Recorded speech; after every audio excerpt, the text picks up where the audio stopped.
Le Seigneur soit avec vous.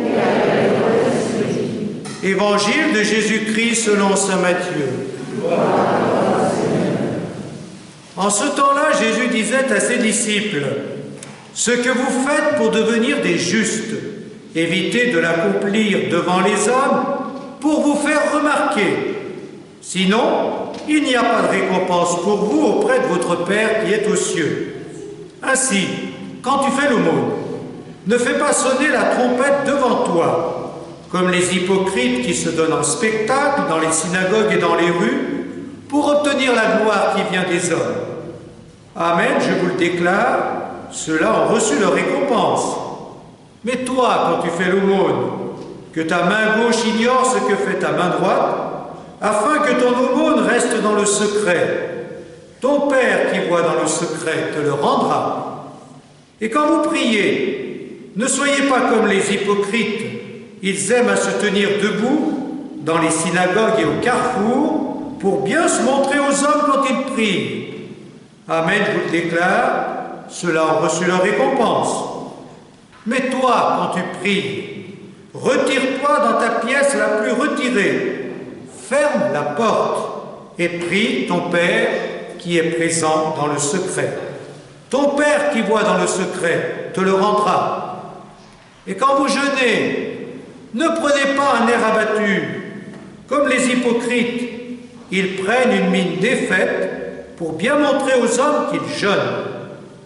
Amen, je vous le déclare, ceux-là ont reçu leur récompense. Mais toi, quand tu jeûnes, parfume-toi la tête et lave-toi le visage. Ainsi, ton jeûne ne sera pas connu des hommes, mais seulement de ton Père qui est présent au plus secret. Ton Père qui voit au plus secret te le rendra. Acclamons la parole de Dieu.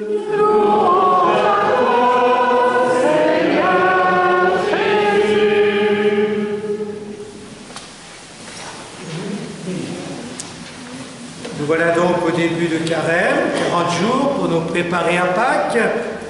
Et comme vous l'avez entendu dans l'oraison, Carême, c'est un entraînement. Je vous relis l'oraison. Accorde-nous, Seigneur, de savoir commencer saintement, par une journée de jeûne, notre entraînement au combat spirituel. Quand on s'entraîne, c'est pour être en forme. Donc, je voudrais vous présenter Carême, pas sous un angle négatif. C'est Carême, il faut faire des efforts, il faut se priver, ça m'embête. Donc, je veux bien Carême m'entraîner dans les pieds. Non, Carême, c'est un entraînement pour être en forme, comme les sportifs. Ils s'entraînent. Puis après, ils trouvent la forme. Donc, ça va mieux. Et nous, la forme qu'on doit trouver, évidemment, c'est la forme spirituelle. La forme du cœur, pour que notre cœur soit en forme. Et justement, la deuxième lecture de saint Paul nous disait bien que Carême, c'était un temps de grâce, un moment favorable, donc un moment heureux. Au moment favorable, je t'ai exaucé, au jour du salut, je t'ai secouru. Le voici le moment favorable, le voici maintenant le jour du salut. Donc, Carême, un moment favorable, un moment de grâce, un moment pour trouver la forme spirituelle et entraîner notre cœur. Et pour entraîner notre cœur, il faut l'entraîner bien sûr à aimer. Notre cœur aime, doit aimer. Et dans l'Évangile, vous savez le grand commandement que Jésus nous rappelle, tu aimeras Dieu, tu aimeras ton prochain comme toi-même. Donc, aimons Dieu par nos efforts de Carême, aimons notre prochain et aimons-nous nous-mêmes. Pour aimer Dieu, il faut prier, c'est ce que Jésus vient de dire. Les 3 grands efforts de Carême, prière, privation, partage. La prière, l'aumône et la charité. La prière, le jeûne et la charité. Alors, prions plus. Alors, prier, c'est avoir des moments de prière. Régulièrement, dans la journée, il faut s'arrêter le soir, s'adresser au Seigneur. Mais la prière, c'est pas simplement un moment. Il faut prier toute notre journée. Dans toute notre journée, on doit prier, c'est-à-dire être en présence de Dieu. Penser à Dieu. À des journées comme aujourd'hui, on ne peut que penser à Dieu. Merci pour cette belle création.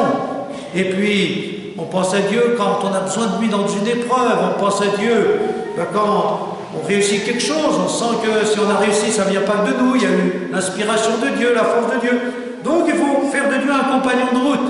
Prier, c'est vivre en permanence avec Dieu. C'est ce que Saint Paul nous avait dit dimanche. Manger, boire ou toute autre activité, faites tout pour la plus grande gloire de Dieu. Glorifiez Dieu, pensez à lui, le prier, l'accueillir, le chanter, le remercier. Voilà. Donc ça, par carême, aimons Dieu davantage par plus de prières. Mais aussi, aimons-nous nous-mêmes. Qu'est-ce que ça veut dire, s'aimer soi-même? Ça veut dire être vraiment soi-même, ne pas jouer un personnage, ou ne pas être téléguidé par tout un tas de dépendances. Et carême, c'est le moment où on prend de la distance par rapport à nos trop grandes dépendances, que certains appellent aujourd'hui des addictions. Il y a toutes sortes de dépendances. On peut dépendre simplement, voilà, des friandises, hein, les enfants, voilà. On mange des bonbons, plutôt que de manger normalement. On peut dépendre de l'alcool, on ne peut pas se passer d'un verre de vin, ou du café, on boit plusieurs cafés par jour, et on ne peut pas s'en passer, ça devient, voilà. On peut dépendre du tabac, évidemment, ou d'autres formes de drogue plus embêtantes. On peut dépendre des écrans, voilà. On ne peut pas passer sa journée sans être devant des écrans pour jouer ou pour regarder, s'informer.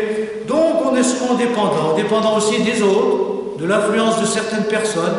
On ne peut pas être soi-même parce qu'on est téléguidé par des personnes qui nous disent « il faut que tu fasses ceci, il faut que tu fasses cela, etc. » Donc voilà la question du jeûne, se priver de ce qui nous rend trop dépendants. Et puis bien sûr, on peut se priver d'un repas, avec le prix du repas, on donne pour le CCFD, le Comité catholique contre la faim, ou pour d'autres organismes de charité. Et il y a toujours aussi une quête le mercredi des cendres qui représente nos premières privations.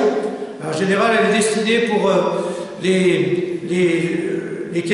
carême diocésain, pour les projets diocésains. L'année dernière, c'était pour les étudiants de l'Irak, et puis je ne sais plus pour quel... Voilà, bien, soutenons les plus pauvres par nos privations. Et justement, donc, s'il faut se priver pour être plus soi-même, pour se libérer, s'aimer soi-même, c'est être libre, se libérer. Et puis, aimons les autres, donc avec une charité plus grande, l'aumône en partageant pour les plus pauvres, mais aussi en faisant des efforts pour aimer ceux qui nous entourent, ceux qu'on a du mal à supporter, ceux qui sont moins aimables, ceux qui nous prennent beaucoup de temps, qui nous demandent beaucoup de choses. Eh bien, voilà, plutôt que de les envoyer promener, on les écoute, on les sert, peut-être qu'au téléphone, certains... Voilà, des heures de téléphone, ben oui, il faut accepter les gens tels qu'ils sont, il faut les aimer, et essayer d'aimer ceux qu'on a moins envie d'aimer. Il y en a qu'on a facilement l'envie d'aimer, puis d'autres pas du tout, ben c'est comme ça, le carême. Eh bien voilà, entraînons notre cœur pour mieux aimer Dieu par plus de prières, mieux aimer les autres par plus de charité, et plus d'amitié, plus de fraternité, et puis mieux nous aimer nous-mêmes, en nous libérant de nos dépendances, de nos addictions, de tout ce qui nous empêche d'être libres.